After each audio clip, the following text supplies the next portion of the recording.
I'm standing in the middle of what's supposed to be our cafe in Bangkok, watching Chaniya move between the tables like she owns the place.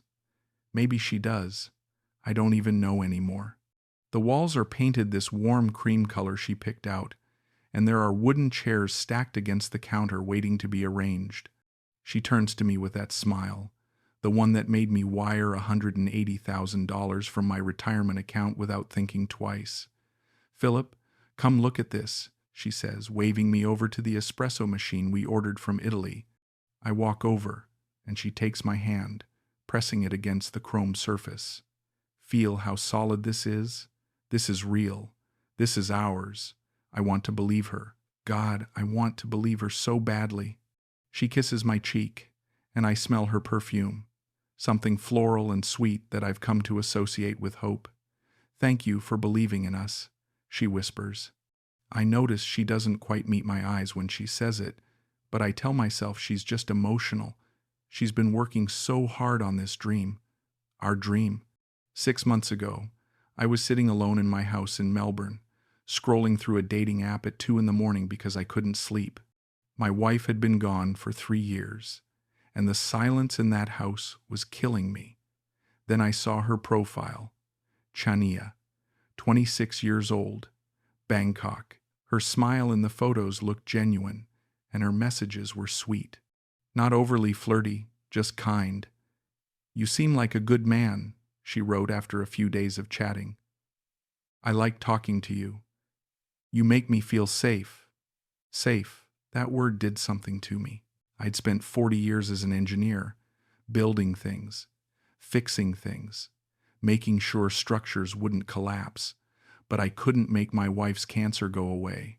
I couldn't fix the loneliness that swallowed me after she died. And here was this beautiful young woman telling me I made her feel safe. I booked a ticket to Bangkok 2 weeks later. When I met Chaniya at the airport, she was even prettier in person. She hugged me like we'd known each other for years, and we spent the next 2 weeks walking around the city, eating street food, talking about everything and nothing. She told me about her dream to open a cafe. Something modern, she said, her eyes lighting up. Not like the tourist traps. A real place where people come for good coffee and good conversation. But I need a partner. Someone who understands business. Someone who believes in me. She looked at me when she said that last part, and I felt something I hadn't felt in years. Needed. Important. Alive. How much would it cost? I asked. She did some calculations on her phone, showing me rent estimates, equipment costs, staff salaries, maybe $150,000 to start properly. But Philip, I don't expect you to do this. I'm just telling you my dream. But I wanted to do it. I wanted it so badly I could taste it. When I got back to Melbourne, I couldn't stop thinking about her, about the cafe, about having a purpose again. I called my financial advisor and told him I wanted to liquidate some investments. He tried to talk me out of it. "Philip, that's your retirement fund. You worked 40 years for that money." But I didn't listen. I wired $180,000 to Chaniya's account in 3 separate transfers over 2 months. And now I'm here, standing in our cafe, watching her arrange chairs and feeling like maybe, just maybe, I made the right choice. "We should celebrate," she says, coming over and wrapping her arms around my waist. "Tomorrow we meet with the contractor to finish the last repairs. Then we hire staff. Then we open." She pauses, looking up at me. "You're not worried, are you?"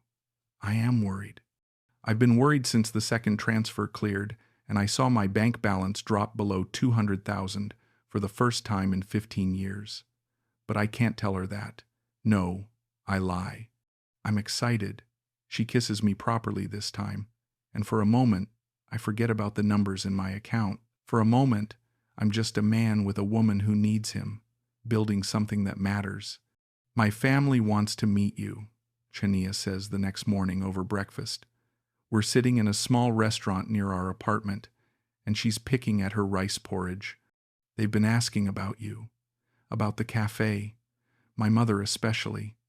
I feel a flutter of nervousness. Meeting the family feels significant, like we're making this relationship official. Of course, I say. I'd love to meet them. She smiles, but it doesn't quite reach her eyes. They live outside the city. We can go this weekend. When Saturday comes, we take a taxi to a neighborhood I don't recognize. The buildings get smaller, the streets narrower. We pull up to a modest house with a corrugated metal roof and a small garden out front. Chaniya's mother, Prapai, opens the door before we even knock. She's a small woman, maybe 50, with Chaniya's cheekbones and a smile that doesn't move past her mouth. Sawadee-ka, she says, pressing her palms together. Chaniya translates. She says welcome. Inside, the house is cramped but clean. There's a young man sitting on the couch, maybe 22 or 23, staring at his phone. That's my brother, Thana, Chaniya says. He glances up, nods once, and goes back to his phone.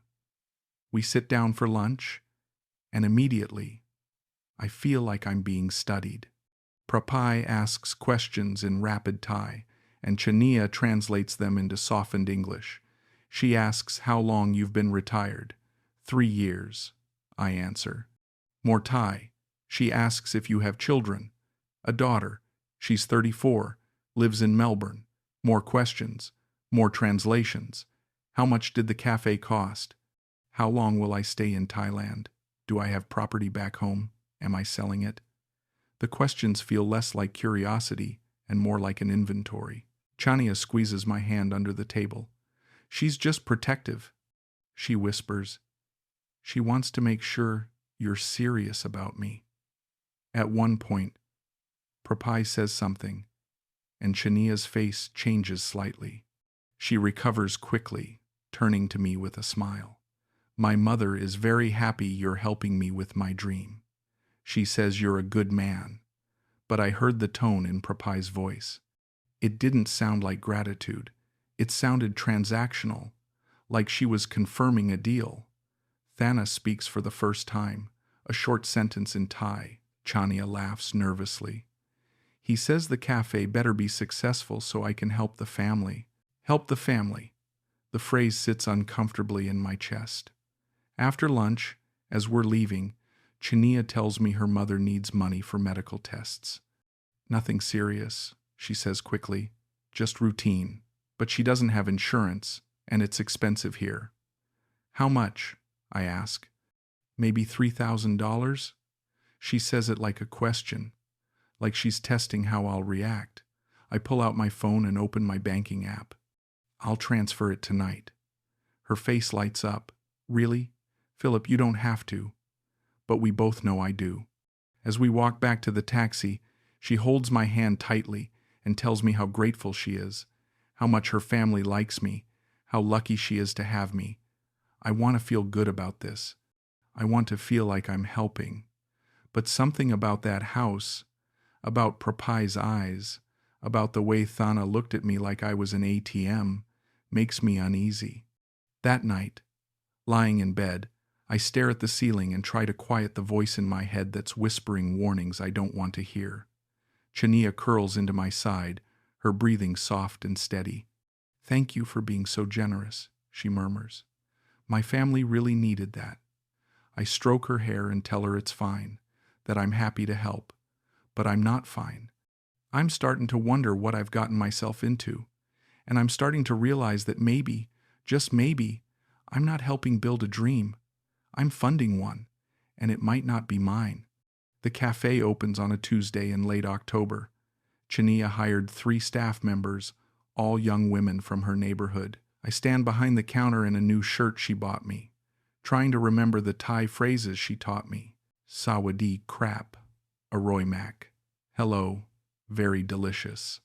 The customers smile politely when I mangle the tones, and some of them switch to English to make it easier for me. For the first few days, business is good. Tourists wander in for cold brew and air conditioning. Locals stop by for iced coffee and pastries. I watched Chaniya move through the space like she was born to do this, greeting customers, managing the staff, laughing at jokes I don't understand. I feel proud, useful, like I made the right bet. But by the end of the first week, I start noticing things. The cash register totals don't match the number of customers I remember serving. Inventory disappears faster than it should. Bags of coffee beans I counted in the morning are half empty by closing. I mention it to Chaniya one night as we're closing up. I think we might have a theft problem. She doesn't look up from her phone. Bangkok staff. They take things sometimes. It's normal. Normal? I repeat. Chaniya, we're talking about hundreds of dollars in product. She sighs, putting her phone down. I'll talk to them, okay? Don't worry so much. But I do worry. I offer to help with the books, to track inventory properly, to set up a system. The question catches me off guard. Of course I trust you. I'm just trying to help.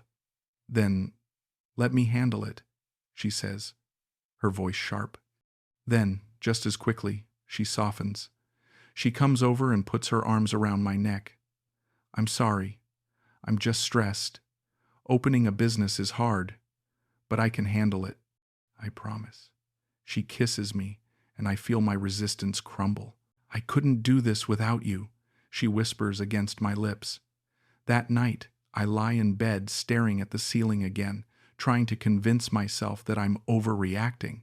Every new business has growing pains. Every partnership has friction. But the numbers keep running through my head. The missing inventory, the cash discrepancies, the way she shut down my offer to help with the books. I want to ignore it. I want to believe that love and trust are enough. But 40 years as an engineer taught me that numbers don't lie, and these numbers are telling me something I don't want to hear. When she curls into me and whispers, "I love you," I whisper it back. But I'm not sure I believe either of us anymore. 3 months after opening, the cafe is hemorrhaging money. Rent in central Bangkok is crushing us. Foot traffic dropped after the initial curiosity wore off. Chaniya comes to me with a proposal one night. We need new equipment, she says, showing me quotes on her laptop. The espresso machine keeps breaking, and we need better marketing. Social media ads, maybe a website. I look at the numbers. 20,000 for equipment, 15,000 for marketing. That's a lot, Chaniya. I know, she says, her voice small. But if we don't invest now, we'll lose everything. Please, Philip. I'm trying so hard, but I can't do this alone. I open my banking app. $75,000 left. The number stares back at me like an accusation. And my mother, Chaniya adds quietly, she needs surgery. Her heart. The doctors say it's urgent. How much? 10,000, maybe 12. I close my eyes. $50,000. Half of what I have left. If I say no, I'm the one who killed the dream. I'm the one who let her mother die. If I say yes, I'm betting everything on a business that's already failing. Philip? Her voice cracks. You said you believed in me. Was that a lie? The question guts me. No, I say quickly. No, it wasn't a lie. I transfer the money that night. 20,000, 15,000, 10,000. 3 separate transactions that drain my account below $50,000 for the first time since I was 40. Chaniya cries and thanks me, promising it will be worth it, promising we'll turn things around. But when she falls asleep, I sit in the dark with my phone, staring at my bank balance and feeling my chest tighten. My daughter Emma texts me from Melbourne. Dad, are you okay? You haven't called in weeks. I type a response. Everything's great. Don't worry about me. It's a lie. Everything is not great. I'm terrified. I've given nearly everything I have to a woman I've known for less than a year, for a business that's failing, in a country where I don't speak the language. But I can't admit that. Not to Emma. Not to myself. Because if I admit I made a mistake, then I have to face the fact that I'm a 67-year-old man who got played. That I was so desperate for connection, for purpose, for someone to need me, that I ignored every red flag and emptied my retirement account into a beautiful woman's dream. So I lie to my daughter. I lie to myself. and I lie next to Chaniya, pretending to sleep, while my mind runs through worst-case scenarios. I can't stop anymore. Everything changes in March 2020. COVID-19 hits Thailand. The government announces lockdowns. Tourism stops overnight. The café closes by order of the health ministry. Chaniya and I sit in our apartment watching the news, and I feel the bottom drop out of my world. "This is temporary," she says, but her voice is hollow. "We'll reopen when it's safe." But days turn into weeks. The rent is still due. The staff still need to be paid, even though we're not open. Chaniya moves back to her mother's house. "It's safer," she explains. "Less exposure. I'll come back when this is over." I want to argue, but I can't. The pandemic is real. People are dying. So I let her go. She texts me every few days. Short messages. "Busy. Helping family. Miss you." Then the requests start. "Can you send money for rent?" "Landlord is threatening to lock us out." I send 10,000. "My mother needs medicine. COVID made everything more expensive." I send 5,000. "Philip, please. We need help." I send 3,000. My bank account drops below 30,000. Then 20. Then 15. I try calling her. She doesn't answer. I try video calling. Nothing. I text her. "Chaniya, we need to talk about money. I'm running out." She replies hours later. "I know. I'm trying. Just need a little more time." One morning in May, I walk to the cafe. I need to see it, to remind myself why I did this. But when I get there, the locks are different. I try my key. It doesn't work. I peer through the window.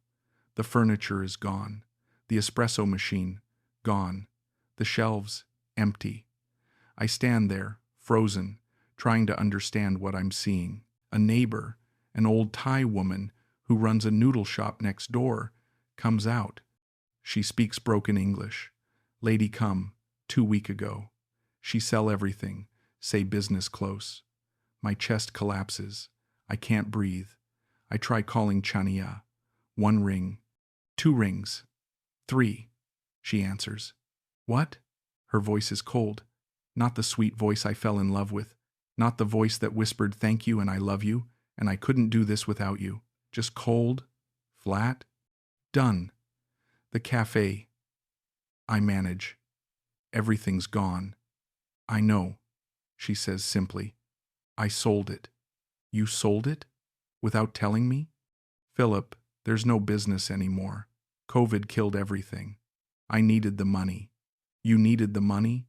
I gave you everything I had, and it wasn't enough," she says, her voice rising. "You think $180,000 is a lot? This is Bangkok. Rent alone ate 50,000. Equipment, staff, permits, fees. It's all gone. But we're partners," I say, hating how desperate I sound. "We're supposed to make these decisions together." She laughs. It's not a kind sound. "Partners? Philip, you were an investor. That's all. And the investment failed." "What about us?" I ask, my voice breaking. "What about everything we talked about? The future we were building?" There's a long silence. Then, "It's over, Philip. I can't do this anymore. I need to take care of my family. I don't have time for this." "For you," she says quietly, "for pretending." The line goes dead. I stand in front of the empty cafe, phone pressed to my ear, listening to silence. The street is empty because of lockdowns. The sky is overcast. I'm alone in a foreign country during a pandemic, broke, and the woman I gave everything to just told me I was always just an investor, not a partner, not a lover, just a source of funding. And now that the funding's gone, so is she. I walk back to the apartment in a daze. I try calling her again. The number's disconnected. I check my bank account. $14,000 left. 40 years of work. Gone. I sit on the edge of the bed and try to remember how I got here. How a smart man, an engineer who built his career on precision and planning, could be so completely, devastatingly stupid. The truth comes in pieces over the next few days. I meet an expat at a convenience store, an older British guy who's been in Bangkok for years. We start talking, and I mention Chaniya's name. His face changes. Chaniya from Sukhumvit area? Young girl, maybe 26? Yes, I say, hope flickering. You know her? Mate, he says carefully. How much did you give her? The question tells me everything, but I answer anyway. 180,000. For a café, he winces. Jesus, I'm sorry. What do you mean? But I already know. He tells me what I should have seen from the beginning. Chaniya was never single. She has a boyfriend. Had him the whole time. The café was never ours. It was registered in her mother's name. The staff weren't employees. They were cousins, friends, people in on the operation. The stolen inventory? Chaniya sold it herself. Pocketed the cash. Every tearful phone call asking for money. Every crisis with her mother. Every guilt trip about not trusting her, not believing in her. Calculated. Planned. Executed perfectly on a lonely old man who was desperate enough to believe that a 26-year-old woman could actually love him. It's a common scam, the British guy says, not unkindly. They target older Western men. Dating apps, bars, tourist areas. They build a relationship, talk about dreams and investments, then drain the account. When the money's gone, so are they.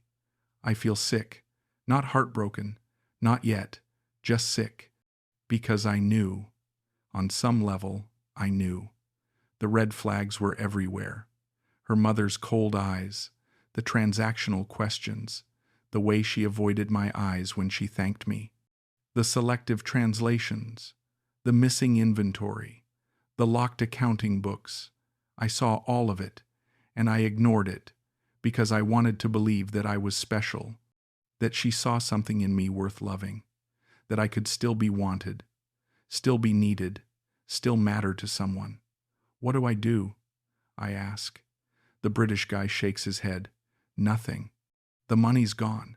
The business was in her name. You have no legal recourse. Even if you did, Thai courts don't favor foreigners in these situations. So she just gets away with it? Yeah, mate. She does. I walk back to my apartment. I sit on the bed. I think about every moment, every kiss, every whispered thank you, every time she told me she couldn't do this without me. And I realize the truth. She could always do it without me, because I was never part of it. I was the funding source, the retirement plan, the mark, and I played my part perfectly. I spend 2 days writing a message to Chaniya. I delete it 7 times. I don't want to beg. I don't want to threaten. I just want her to know. To understand what she did. To feel something, even if it's just guilt. I finally settle on something simple. I loved you. I believed in you. I gave you everything I had. I don't know if you ever cared or if I was just a number to you, but I need you to know I'm not angry. I'm just sad. For both of us. Because I lost my money, but you lost something too. You lost the chance to be loved by someone who would have given you the world. I hope whatever you got from this was worth it. I send it. The message shows as delivered. Then read. I wait for a response. An hour passes. 2 hours. A day. 2 days. Nothing. She read it, and she chose silence. On the 3rd day, I delete her number.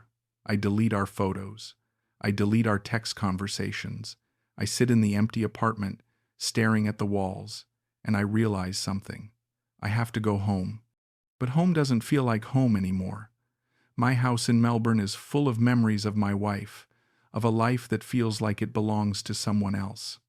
This apartment in Bangkok is full of lies. I have nowhere to go where I don't feel lost. I book a flight for the following week. I pack my belongings into 2 suitcases. Everything I brought to Thailand fits into 2 suitcases. 40 years of work, a life's savings, all the hope I had left. It all boils down to 2 suitcases and a nearly empty bank account. The night before my flight, I sit on the balcony and watch the city. Bangkok is beautiful at night. The lights, the energy, the life. I came here looking for a second chance. I thought I found it in Chaniya, but I was wrong. I didn't find a second chance. I found a painful lesson about loneliness and hope and how badly we want to believe in something, anything, when we're afraid of being alone. I don't sleep that night. I just sit and watch the city and think about everything I lost and everything I'll never get back. Emma picks me up from Melbourne airport. She takes one look at me and hugs me without saying a word. We drive back to my house in silence. She doesn't ask what happened. She already knows. Or maybe she doesn't need to know the details to understand that I'm broken. For the first 2 weeks, I barely leave my bedroom. Emma checks on me every day, brings me food I don't eat, sits with me without demanding conversation. Slowly, I start putting the pieces back together. I contact my old firm. They have part-time consulting work available. It's not much, but it's something. I start going to a grief support group that Emma found. At first, I don't talk about Chaniya. I listen to other people's stories of loss and pain, and I feel like a fraud. They lost spouses to death, children to accidents, parents to old age. I lost money to a scam. It doesn't feel like it belongs in the same room. But one night, an older woman asked me directly, "You've been coming for 3 weeks and you haven't shared. What brought you here?" So I tell them. All of it. The dating app, the café, the money, the pandemic, the empty building, the cold phone call, the silence. When I finish, the room is quiet. Then the woman who asked nods slowly. "You're not the first," she says, "and you won't be the last." "What do you mean?" I ask. "Lonely people do desperate things," she says gently. "We want so badly to believe that someone sees us, values us, needs us. That desire makes us vulnerable. It makes us ignore the warnings. It makes us choose hope over caution." "I should have known better," I say. "Maybe," she agrees. "But you also shouldn't have been in a position where you were that lonely. That's not entirely your fault." Her words break something open in me. Because she's right. I was lonely.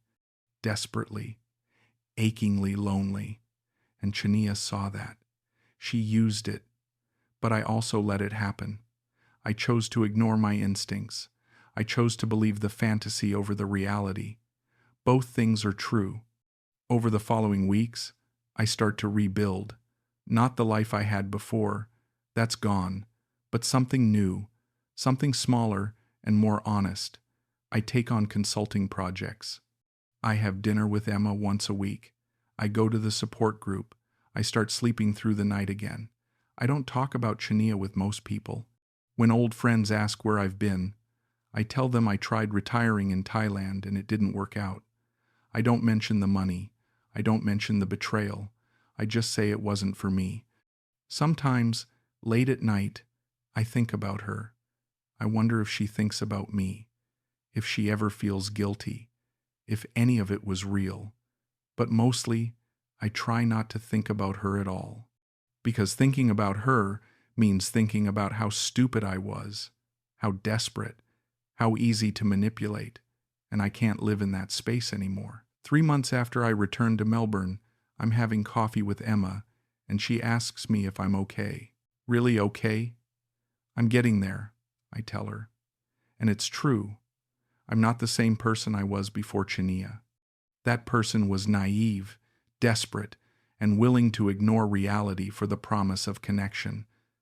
This person is scarred, careful, maybe too careful, but still standing. Emma asks. I think about the question. I regret the money, I say honestly. I regret the year I lost. I regret not listening to my instincts. I pause. But I don't regret trying. I don't regret hoping. Because hope is what makes us human. And I'd rather be the kind of person who hopes and gets hurt than the kind who never tries. Emma reaches across the table and squeezes my hand. I'm proud of you, Dad. I squeeze back. I'm still here, I say. That's something. I want to end this by talking directly to anyone who might be going through something similar. Anyone who's thinking about wiring money to someone they met online.